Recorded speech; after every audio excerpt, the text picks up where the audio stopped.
बिस्मिल्लाहिर्रहमानिर्रहीम। मौलाना रूम रहमतुल्लाह अलैह फरमाते हैं, एक मर्तबा एक शेर शिकार पर निकला तो अपने साथ लोमड़ी और रीछ को भी ले लिया। शेर ने 3 शिकार किए, एक हिरन का, एक गाय का और एक खरगोश का। वापसी पर रीछ बड़ा इतरा कर चलने लगा कि शिकार में हमारा हिस्सा भी है।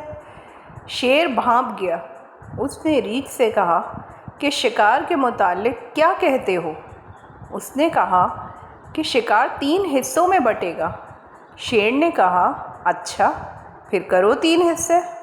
उसने कहा कि शेर तो जंगल का बादशाह है, बड़ा है, इसलिए गाय तेरे हिस्से में, मैं दरमियाना हूँ इसलिए हिरन मेरा और खरगोश लोमड़ी का। शेर इसकी चालाकी को समझ गया। उसने पंजा मारा तो रीछ को भी मार दिया। अब लोमड़ी समझ गई, चालाक जो ठहरी, उसने सारा मामला समझ लिया।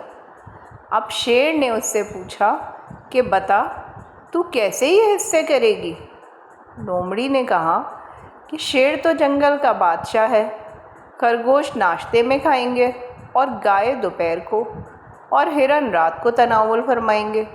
शेर बड़ा खुश हुआ। उसने लोमड़ी से पूछा कि तूने ये तकसीम कहाँ से सीखी? उसने कहा, रीछ की मौत से।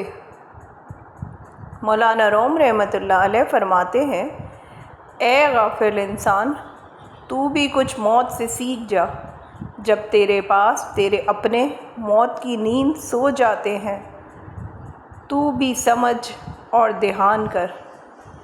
हम सबको अपनी मौत को याद रखना चाहिए।